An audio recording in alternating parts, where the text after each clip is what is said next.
Did I put that on backwards? Oh my goodness, I put this on backwards.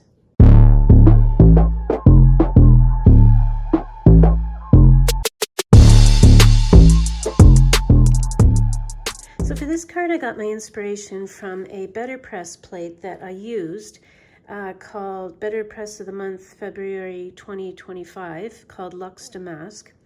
And I used the color French Blue to press it with. And as you can see, I think that there was a color, I didn't do this on purpose, this difference in color here was caused because I think I had some black maybe left on the plate and I didn't realize it at the time, but then I liked the way it looked. So anyway, when I pressed it, I felt like it looked like wallpaper.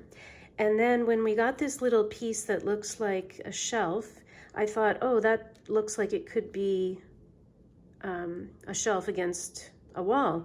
And then what I did was, for the vase, I just took some regular distress ink and smooshed it down on my glass plate and added some water, and then I mopped it up with this leftover piece of watercolor paper I had. And as you can see, I cut out a whole bunch of vases from it, and I still haven't really decided which vase would look good, but I just thought I would show them all to you. This one is kind of interesting. There's a lot of texture in it, and I think the texture is caused by the watercolor paper.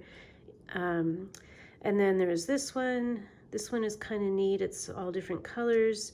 This one is just, you know, matching the French blue color, and then there's this green one. I think I'm going to go with something that's kind of more tone on tone, so either this one or this one. So there's a little slit in the die that allows you to stick the flowers in, and you can fuss around with them a little bit. Oh, and by the way, I got these flowers. I cut them out from this die, which is the die of the month from the same month, February 2025, called Step Into Spring, and it has all these little flowers that I thought would fit this vase well, which I think it does. So I'm just going to fuss around with the flowers a little bit. I'm going to put the larger ones in the background and put these little ones sort of just below.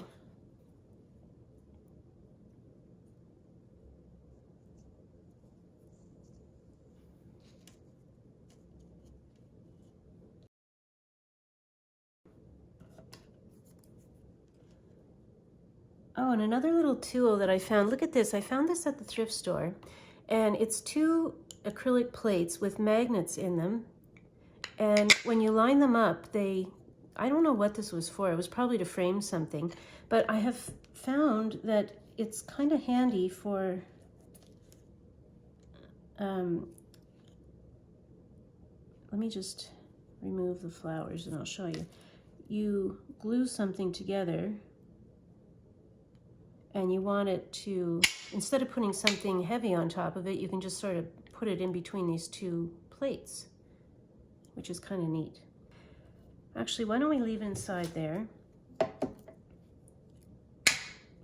And we'll work on the sentiment. So the sentiment is the type that you can get an impression, or sometimes the letters pop out altogether. But I don't like it halfway, where some of the letters are popped out and some are just in a little impression. So I have this piece of foam. It's just a very thin piece of foam.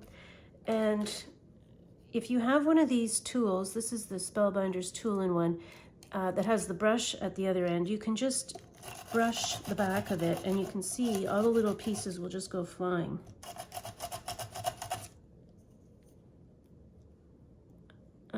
The only part left is the A. And if you just keep going over it,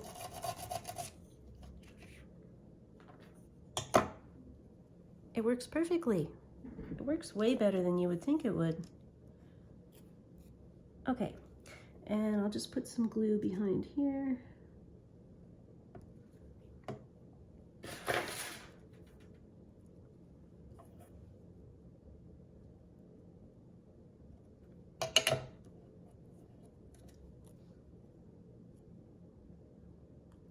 And there's a little ridge in there for you to get it all straight.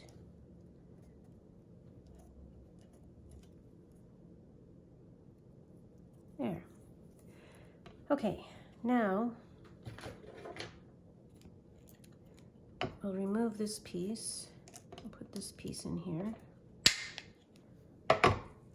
Now we can work on our flower arrangement. You just have to sort of open up the little slots.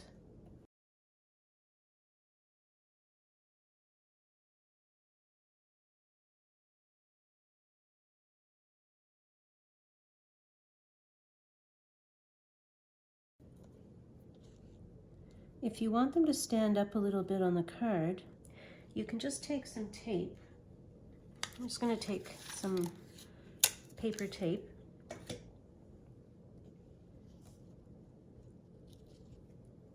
And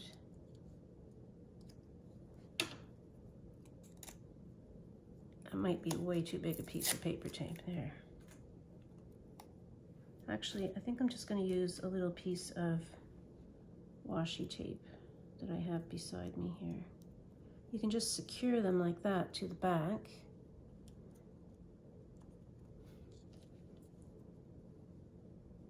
Okay, and so the reason that I'm using wood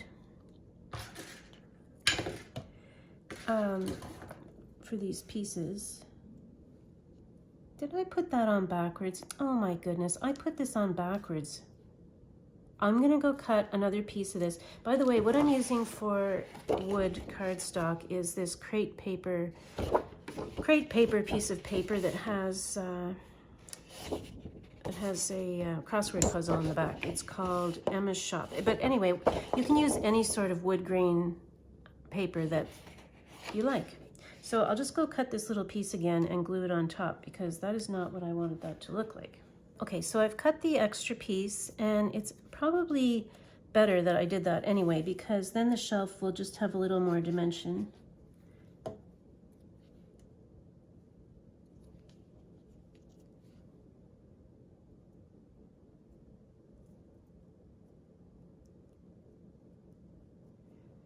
And speaking of dimension, since we've done that, we might as well use one of these offcuts that we're not going to use for the vase as a backdrop for the vase to give it dimension as well.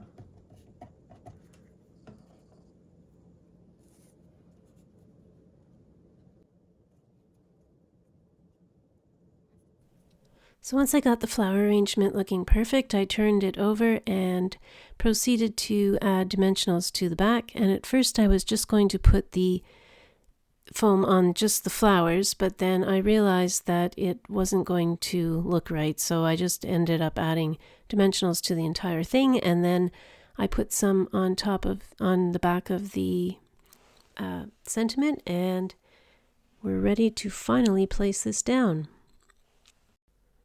And then when I got the flower arrangement looking the way I wanted it to look, it was time to finally put some glue on the back of the card and attach it down to the wood paper card base.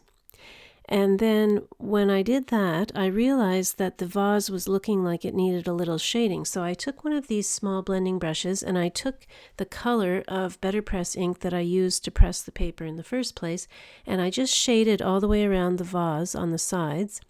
And I also did that to the shelf that the vase is sitting on, as well as I'm going to show you, I'm doing it to the sentiment. Now, of course, you would ideally be doing this while the elements are not on the card, but I just got this idea after I put the elements on the card. So I was just very, very careful not to touch the card with the ink.